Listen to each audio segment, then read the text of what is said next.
What's up, everyone? Back here again, this time to talk about a film that was released 10 years ago today, nationwide, March 22nd, 2013. It's hard to believe that it was 10 years ago, but it was. Anyway, I'm talking about Spring Breakers, a film that was written and directed by Harmony Korine, the score composed by Skrillex and Cliff Martinez, and cinematography by the one and only Benoit Dubé. If you recognize that name, you would also know he did the cinematography on Gaspar Noé's Into the Void, which is another great film. Before we jump into this limited 3-disc edition of Spring Breakers, I do want to point out the fact that so many aspects of this movie are just fantastic, especially the look of it. You could never be bored. Harmony is one of those directors that never wants the camera to sit still. He always wants it to be moving, always in the action, always with the motion. And that's a very interesting technique that he likes to use, and I quite enjoy that actually. There's never a dull moment visually. I believe Benoit was actually recommended to Harmony by Gaspar when they had a conversation about working with him. He does such an amazing job. I remember one of the pieces of information that he told Benoit is that he wanted the film to look like it was lit by Skittles, which is very much present in the film, as you can see with all the varied degrees of colors. But anyway, I've rambled enough. Let's showcase this Mediabook. So this is the 3-disc limited collector's edition of Spring Breakers. This top piece of plastic right here just comes right off. With a side-by-side comparison with this cover, you can see that the colors pop on the Mediabook, but just not as vibrantly. Check out the other side of this. So here you have the poster of the film, which is pretty much almost like an alternate cover if you want to just stick that on there. That looks pretty cool. The artwork on the back just has a shot of Franco at the top looking insane, and at the bottom just the poster for the film. With the Blu-ray and DVD located right here, let's start flipping through this awesome Mediabook. Inside we have this piece of promotional material, nothing to do with the film. The artwork that we have right here on the first front page kind of sums up the angst and the attitude of the girls in the film. For the first page that we have on the left here, there's Selena Gomez as her character. We have all three of them right there getting arrested on the second page, which is a very memorable scene in the film. The lady standing on the beach. And then at the bottom we have the ladies having some fun outside of a restaurant at a strip mall singing some Britney Spears. Next page over we have right here Vanessa Hudgens. Here's probably one of the most iconic promotional images from the movie. Such a great shot. Starting from left to right, you have Rachel Korine, Harmony Korine's wife. Next up is Selena Gomez, then Vanessa Hudgens, and then Ashley Benson on the end on the right. On the next page, we have Ashley Benson again right here. I'm going to flip some more. There's so many scenes and shots in this movie are so wonderfully lit, shot, and just well edited. I just love the whole color scheme of the film.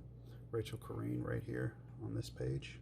We're going to flip. So we have Harmony Korine giving Franco a bit of direction with his character Alien. Any shots of the ladies is always nice. This page we have a solo shot of Harmony. Here on the last page we have this image of the gun along with the track list for the soundtrack.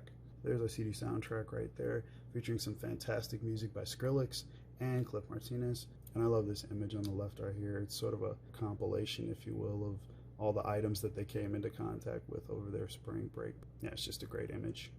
And when it comes to special features, this standard Region 1 release right here has all the same features as this limited edition Mediabook. Overall, it's loaded with everything you'd want, from commentary to 3 different documentaries, making of, outtakes, deleted scenes, stuff like that. And I do know that there's actually a remix version of this film that Harmony said he was going to edit and put out. That never did come to fruition. He did say it was going to be called Spring Breakers Remix. I do look forward to that happening, but that was about 10 years ago. And if it does come out, I would really like to see it. And I did enjoy watching this film. It was a wild ride, almost a hallucinatory acid trip like he intended it to be. Sort of having a liquid narrative and subverting expectations at every turn of the film. I would say that it is very much an experience and an experimental film, sort of throwing so many different ideas and images and locations and things in and seeing what sort of erupts out of this chemical explosion.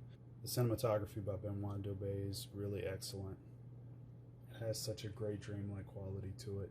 That's probably one of my favorite things about the movie, not just the characters themselves, but the way that the narrative moves along. It's sort of a non-linear narrative, but it also has a interesting flow and symmetry to it. It's not always something that you see done in films. It's very much its own thing, flashing forward in time and then backwards again, and having certain lines be repetitious while reoccurring the main theme of the film, which could be perceived as just nothing but debauchery and drug use and violence for the sake of violence, but it is very much about this type of culture, which Spring Break is a culture in itself. Performance-wise, I do really like James Franco the most. I think he sort of transcends almost, and you really believe that he is this character alien. You don't even see James Franco anymore, which is quite honestly some of the best types of performances where you don't see the actor, you just see the character, and you totally buy into this world that the filmmaker has crafted, which Harmony Korine does really, really well in this film. I enjoy all the aspects of it having sort of like these micro scenes and all these different character narratives that push the story forward, but don't necessarily tell the story audibly or through dialogue. It's mostly through character action, which is not an easy thing to pull off. And I know that's mostly accomplished in the editing. Harmony did say that there was a point where the film, he felt it on set, but it definitely came alive in the editing. He said he started from one script, wrote it, and didn't do anything else with it. It's sort of the template, the spontaneity and the ideas on set within the moment, sort of coming up with things and letting the characters live and breathe those experiences, and culminates in this really wild ride. Those are some of my thoughts on the film and the actual release itself. I hope all of you enjoyed that look at the limited edition for Spring Breakers. Comment down below. Let me know what you thought of this video. Let me know what you think of the film Spring Breakers. Are you a fan of it? Have you not seen it? I would recommend checking it out if you haven't. Are you a Harmony Korine fan? Thank you all so much for watching. I appreciate the support. See all of you next time in the next episode of Mediabook Mania.